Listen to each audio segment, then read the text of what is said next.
Hey everyone, welcome back to another Friday Foursome video response. Apologies if you can hear the air conditioner in the back, but it is baking at this time of the year, so that's got to happen.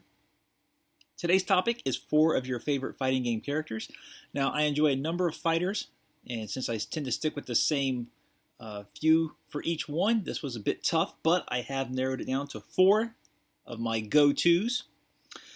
First up is a character who I kind of got into retroactively. She made her debut in Street Fighter Alpha, and that is Rose, which she was not treated very kindly in this cover, but none of them were. This is one of the more infamous covers of the era. I'm not sure if I can zoom up on her face because it looks really bad. No, I don't think I'll be able to. She was, however, treated much kinder in Japan. Now, the cover is, of course, Ryu and Ken, but on the back, she is prominent in the art. You'll see her in the center there. I really like this era's art style. I think they all look really cool. And that's how Birdie should look, not how he looks now. And I really wish they had brought Sodom back instead of Abigail from Final Fight. He's a great looking, bulky, colorful character. But not only that, she was also given pride of place on the spine card. Let me flatten that out. Here we go. So yeah, treated much kinder overseas, but she is, like I said, or I don't know if I mentioned on this version, I've had to do this a few times because of the AC, an Italian fortune teller who has a soul power that she's going to use to fight M. Bison. Not that that's necessarily important, but that does power her moves. Now, she does have, in the Street Fighter Alpha, a limited moveset that gets expanded for Alpha 2, 3, and of course she was in Street Fighter 4. I really got into her in Street Fighter 4, and then I went back to her in Alpha, and I play almost exclusively as her now. Initially, I did try her when the game came out. She really stands out from the rest of the cast because she wears a dress with high heels and has the long flowing scarf. So stood out and was more of a novelty. The big thing with her, though, is she's very reactive, and later can be a bit proactive once you get used to her, in that her scarf is used to send projectiles back or absorb them into her super meter. She can send them back horizontally or vertically, or I should say horizontally and at an angle to catch opponents when they jump. She can also shoot out a projectile which takes a full quarter circle to get out, which can take a little bit of time, much longer than a quarter circle fireball. But she also has a great anti-air move where she jumps in the air and throws characters out. She also has a bit of the custom combo that was big in Street Fighter Alpha 2. One of her moves is that her moves link together and count for multiple hits, so kind of like a precursor to that. Initially, I didn't really appreciate that. I was used to, Ryu, Ken, the Shoto characters. Also tried Sodom a little just because of his appearance. He's not on the US cover at all. Let me see if he's on the back. Oh yeah, he is on the back of the import. I just showed it. And tried Sagat. Just a variety of characters, but it's when I got to Street Fighter 4 that I really appreciated her. She added a soul drill in Alpha 2, which really fleshed out her move list. Again, that's not in Alpha 1, so it is a bit harder to use her. But she's got a great slide that goes under projectiles, a very long reach that gets even longer in Alpha 2 and 3, where her scarf gets extended out quite a bit. And it adds a whole new dimension to the game when you have to anticipate and react to projectiles. It adds like a kind of its own mini game. Of course, the alpha counters in 1 and 2 are my favorite. They're easier to do. They just seem to make more sense in an Alpha 3, which you have to get the hit strength. In Alpha 1, it really is just blocking a quarter circle back and either punch or kick. Same in Alpha 2, except they add, I think you have to determine maybe height. It's simpler in Alpha 1. Alpha 3, like I said, goes a bit off, but her move list is probably the most fleshed out in 3, and of course that carries over to Street Fighter 4. And I was seeing her play in tournaments, and I thought she looked pretty interesting. And she was one of those characters I really clicked with. I could pull off the combo. So I went back into Alpha and found a lot of the combos still work great, even in Alpha 1.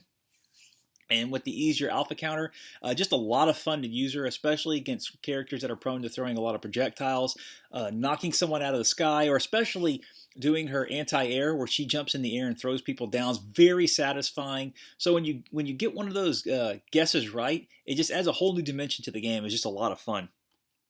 So first is Rose from Street Fighter Alpha. Next up is, now I don't have a great cover to show them, but Yukio from Samurai Showdown. While Rose stands out, Yukio stands out but also blends into the cast. The back art here is not great. He's got a giant forehead, but he's one of those characters where you can see his personality even when he doesn't say or do anything. He always shows his back to the screen, and his hair covers his face, and every time he swings his sword, he has to unsheath it. So you get his personality just from his stance, which, since this came out, I'm not sure how early in the 90s, that was saying a lot, because most of the time the characters had to have a real bold graphic design so you could kind of get what their personality was supposed to be, but his, you got it automatically. I also like his moveset. Now, I'm not good with him at all. I've never been good with the Samurai Showdown series, as much as I enjoy it, where he throws, what is it, an apple, and he has a multi-hit attack. He has a strange anti-air that only seems to attack high up in the air, and I don't get to land it a lot. But I really just like the look of him. And there's also a nice little humorous bit whenever he wins around, women chase him, and he talks about his looks or whatever. But yeah, it's really the white on blue really stands out, looks great, and his Samurai Showdown is punctuated enough, but he's even more so that you got to be real deliberate with your attacks. He has two moves that have really wide arcs that are great, especially one that goes up and down, really good to catch enemies coming out of jumps.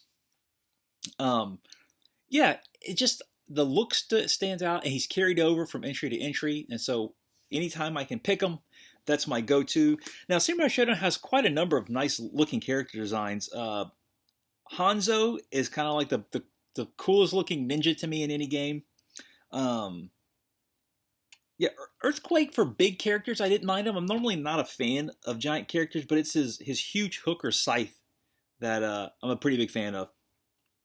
Charlotte, I thought, looked really cool in her kind of medieval-style French armor with rapier. Yeah, definitely Yukio. I think I'm pronouncing that right. That's definitely one of my go-to characters. Next up, we have, bounce back to the ladies here. It is Mai from Fatal Fury, King of Fighters, and this is Real Bout Special, or the Real Bout Double Pack that has Real Bout and Real Bout Special. Mai's move list really has not expanded over the years, and I think that's why I enjoy using her so much, because I know immediately what I can and can't do. She has a projectile attack with her fan. The fan also extends her range for just the basic standing attack. She has, I forgot the move name, but she twirls and the fan releases a trail of flames that can catch enemies on fire. And she's got this great roll attack where she rolls forward and lunges, and that can get multiple hits. So like I said, I mean, most of those moves have been around since Fatal Fury 2. I was going to show that, but she's actually really far in the background, and it doesn't look like her at all. This is the only SNK game I have where she's prominent in any way. Let's see if I can get that. The most uttered frame or line in gaming on YouTube is, sorry about the glare. But yeah, she's a great go-to character. Her move list is limited, but I'm so used to it by now. It's nice to be able to just jump right in, kind of like a Ryu or Ken. You know what you're getting. It's very meat and potatoes. And although her assets have been accentuated quite a bit over the years, because this is fairly toned down, I like the design. The red on white looks great. The fan's a nice touch, even without the ample assets that she seems to acquire more and more of over the years. She's just a lot of fun to use. And yeah, I like being able to just know the nuts and bolts of a character as soon as I jump in, and she's like, that is the definition of her. And lastly, we're going to go with a character that annoys anyone that I play against when I'm him, and that is Lion from, let me take it out of the case here. Debuted in Virtua Fighter 2. He was definitely my go-to character in it. Now, they slowed him down a good bit for Virtua Fighter 3, but quite a few characters got dinged in Virtua Fighter 3. It's a real outlier of the series. They tried to go for full 3D for the first time, where you could rotate around the battlefield or the arenas. They had multi-layered stages. So, yeah, everyone kind of got weird changes to it, and they really slowed him down. However, he rebounded nicely in Virtua Fighter 4, got a lot of speed back. They even kicked it up a bit more in 5. And what's great about him is that in most fighters, you have to stay within a certain range, primarily sweeping range, so you can move in if the other character whiffs. Or Lion, that doesn't even need to be a factor. He's so fast, you can dart in and dart out before the enemy gets really their attack down. So even if you want to be more reactive and wait till they mess up, you can be a good half stage away and dart in real fast. And a friend of mine who's really great at games, I'm not sure how he adapts so quickly. I let him have Virtua Fighter 4 for a week, and then I went to his house and I picked Lion, and he would not play again after that evening because he just couldn't stand the game because I was darting everywhere and he couldn't get it. His moves are great. They look cinematic. I'm putting up footage of Virtua Fighter 5 Final Showdown. Now, he's kind of got this obnoxious voice, especially in 2, but that's just, at this point, that's part of his charm. He's got the kind of praying mantis style attack where it's very sharp and pointed. He lunges quite a bit. He's got a great lunging punch in Virtua Fighter 5 that can be buffered, that I used all the time online because it looks like you're blocking, and you can hit forward, hold it for a while, and then press punch, and when no one expects it, you leap a quarter of the screen forward and punch him in the face, and you can follow up with all sorts of kicks. He's got this double low kick move that everyone falls for, where you think it's just up and kick twice, and he kicks and does a twirl and kicks again. For some reason, no one ever blocks that second kick, so I know I'm irritating everyone when I play as him, but I can't help it. Now, Virtua Fighter does have quite a few characters that I like, especially that were introduced in 4. Vanessa's great. I think it's AOI, she was really fun. The monk has a great flow to him, where every move kind of links into one or the other. So one of my favorite casts of any series, but Lion is always my go-to guy. Just a ton of fun to just irritate the crap out of everyone. But those are 4 of my favorite fighting game characters. Thanks again to NovaBug for another excellent question. Thanks for watching, and I'll talk to everyone later.